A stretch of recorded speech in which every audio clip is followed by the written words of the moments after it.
윤석열 전 대통령과 김건희 여사가 더 이상 권력의 보호를 받지 않게 되었습니다. 임기 종료와 함께 헌법상 불소추 특권이 사라지면서 각종 수사와 법적 책임이 본격화될 전망입니다. 윤 전 대통령은 재임 중 헌법 제84조에 따라 내란 또는 외환의 죄를 제외한 다른 범죄에 대해 형사소추를 받지 않았습니다. 하지만 2025년 4월 4일 오전 11시 21분부로 대통령직에서 물러났고 이로 인해 자연인 신분이 되면서 불소추 특권이 사라졌습니다.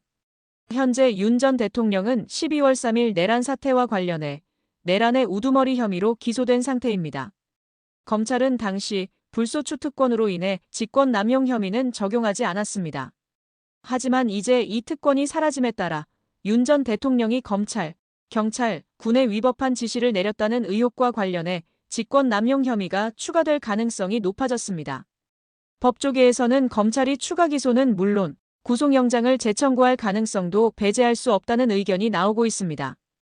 헌법재판소가 이미 비상계엄 선포와 관련한 위헌성을 인정한 만큼 검찰의 공소 유지 역시 보다 탄력을 받을 것이라는 관측이 지배적입니다. 외환죄 관련 수사도 주목을 받고 있습니다.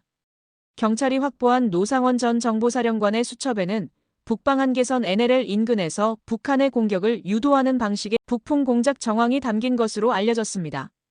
해당 사건은 경찰이 고발 3건을 접수한 뒤 검찰과 고위공직자범죄수사처에 이첩한 상태입니다. 이와 별개로 대통령 경호처가 윤 전 대통령의 체포를 방해했을 가능성도 수사선상에 오르고 있습니다.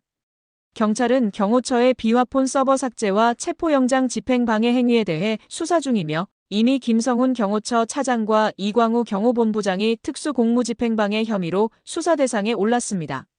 경찰은 이 과정에서 윤 전 대통령이 실질적인 윗선으로 지시했을 가능성을 배제하지 않고 있습니다. 20대 대통령 선거 당시 윤석열 캠프가 강남 가로수길 인근에 비밀 대선 캠프를 운영했다는 의혹도 수사 중입니다. 이 캠프는 선거법상 등록되지 않은 조직으로 불법 선거운동에 해당할 수 있습니다. 캠프 운영의 실체와 자금 출처 등이 수사의 핵심입니다. 공수처는 윤 전 대통령이 해병대 채모 상병 순직 사건과 관련해 수사 외압을 행사했다는 혐의로 수사 중입니다. 이종섭 전 국방부 장관이 주호주 대사로 임명되어 출국한 배경에 대해서도 도피성 인사였는지를 들여다보고 있습니다. 그간 공수처는 내란 사건 수사에 집중하느라 이 사건을 적극적으로 진행하지 못했지만 윤 전 대통령의 파면 이후 본격적인 수사 전환이 예고되고 있습니다. 김건희 여사 역시 법적 책임에서 자유롭지 않은 상황입니다. 가장 큰 파장을 일으킬 것으로 보이는 사건은 정치 브로커 명태균 씨와 관련된 공천 개입 의혹입니다. 서울중앙지검 전담수사팀은 윤 전 대통령 부부가 2022년 재보궐선거, 2024년 22대 총선 등에서 명 씨의 청탁을 받고 공천에 개입했는지 여부를 수사하고 있습니다. 핵심은 김영선 전 의원의 공천 개입 의혹입니다. 또한 명태균 씨가 운영에 관여한 미래한국연구소가 실시한 여론조사를 윤 전 대통령 부부가 무상으로 제공받았다는 의혹도 제기되었습니다. 윤 전 대통령의 직접 음성 녹취가 공개되면서 검찰은 명 씨의 이른바 황금폰을 포렌식하고 관련자 조사를 통해 사실관계를 확인 중입니다. 이에 따라 윤 전 대통령 부부에 대한 직접 조사가 임박했다는 관측도 나옵니다. 김건희 여사의 도이치모터스 주가 조작 사건에 대해서도 재수사 가능성이 높아지고 있습니다.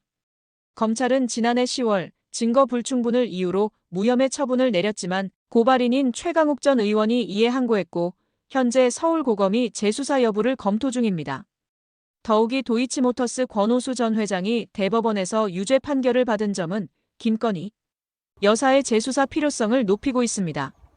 여기에 더해 국회를 통과한 김건희 관련 상설특검 출범도 임박했습니다.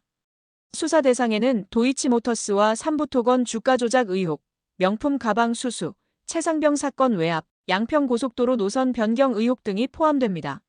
상설특검은 일반 특검법과 달리 대통령의 제2요구권, 즉 거부권이 없기 때문에 제도적 출범이 확정되면 피할 수 없는 수사가 시작됩니다. 한덕수 대통령 권한대행은 그동안 상설특검 추천 의뢰를 미뤄왔지만 윤 전 대통령 파면 이후에는 더 이상 버티기 어렵다는 전망이 우세합니다. 이처럼 윤석열 전 대통령과 김건희 여사를 둘러싼 수사는 정치 군사 경제 선거 전반에 걸쳐 있습니다. 단일 인물과 그 배우자를 향한 사법 리스크로는 헌정사상 유례없는 범위와 규모입니다. 앞으로 어떤 혐의가 추가로 드러나고 또 어떤 법적 절차로 이어질지 주목됩니다. 이상입니다.